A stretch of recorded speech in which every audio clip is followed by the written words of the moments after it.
Recent ആയിട്ട് പഠിച്ചിറങ്ങിയ ഡോക്ടേഴ്സിനോട് ഞാൻ സംസാരിച്ചിരുന്നു. അപ്പൊ എനിക്ക് മനസ്സിലായത് പല ഡോക്ടേഴ്സിന്റെ ഒരു ഇൻട്രസ്റ്റ് എന്ന് പറയുന്നത് കോസ്മെറ്റോളജി പ്രോഡക്ട്സ് ഉണ്ടാക്കുക അല്ലെങ്കിൽ അതിൽ എക്സൽ ചെയ്യുക എന്നുള്ളതാണ്.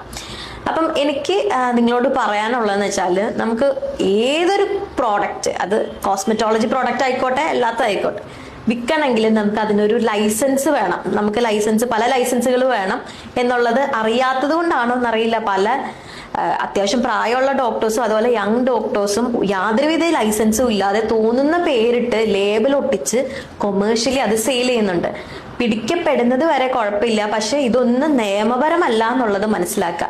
നമുക്കിപ്പോൾ ഒരു ആയുർവേദ പ്രോഡക്റ്റ് നമുക്ക് സെയിൽ ചെയ്യണമെങ്കിൽ നമുക്ക് അതിന് GMP വേണം, ഡ്രഗ് ലൈസൻസ് വേണം, അതുപോലെ GST വേണം. അരിഷ്ടമൊക്കെ ആണെങ്കിൽ SP6 ഒക്കെ, അങ്ങനത്തെ പല ലൈസൻസുകൾ നമുക്ക് വേണം.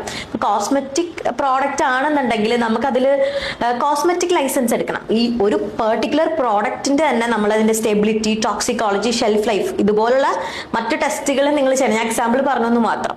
തന്നെയല്ല, നിങ്ങളൊരു കാര്യം ക്ലെയിം ചെയ്യുന്നുണ്ട്. ഇപ്പൊ എന്റെ ക്രീം അപ്ലൈ ചെയ്ത് കഴിഞ്ഞാൽ വെളുക്കും അല്ലെങ്കിൽ ഫെയർ ആവും എന്നുണ്ടെങ്കിൽ നിങ്ങൾ അത് ക്ലിനിക്കലി പ്രൂവ് ചെയ്ത് അതിന്റെ ഡോക്യുമെന്റ് കിട്ടിയാൽ മാത്രമാണ് നമുക്ക് ആ കാര്യം ലേബലിൽ വെക്കാൻ പറ്റുള്ളൂ.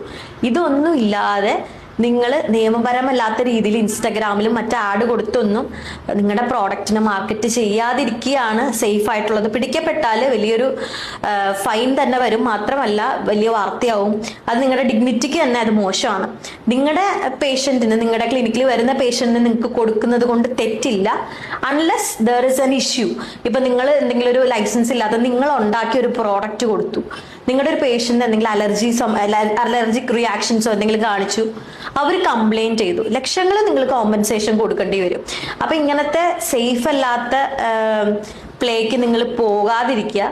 നിങ്ങൾ ലൈസൻസ്ഡ് ആയിട്ടുള്ള പ്രോഡക്റ്റ് മാക്സിമം നിങ്ങളുടെ ക്ലിനിക്കിലും അതുപോലെ നിങ്ങളുടെ പേഷ്യൻസിനും കൊടുക്കാനായിട്ട് ശ്രദ്ധിക്കുക. കാരണം എന്തെങ്കിലും ഒരു പ്രശ്നം വന്നാൽ പിന്നെ അതിന്റെ ബാക്കിയായിട്ട് നമ്മൾ ഒരുപാട് തൂങ്ങേണ്ടി വരും.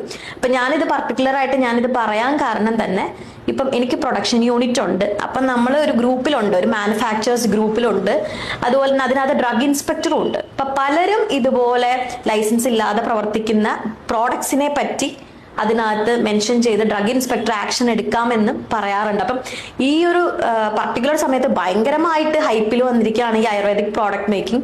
അപ്പം നിങ്ങൾക്ക് ഇതിൽ ഇൻട്രസ്റ്റ് ഉണ്ടെന്നുണ്ടെങ്കിൽ നിങ്ങളത് നിയമപരമായിട്ട് ചെയ്യൂ. ലൈസൻസ് എടുത്ത് നിങ്ങൾ പ്രോപ്പർലി നിങ്ങൾ ചെയ്യുന്നതിന് യാതൊരുവിധ തടസ്സമില്ല. പക്ഷെ ലൈസൻസ് ഇല്ലാതെ ലേബൽ ഒട്ടിച്ച് നിങ്ങൾ ഇങ്ങനെ ചെയ്യുന്നത് യാതൊരു വിധത്തിലും സേഫ് അല്ല.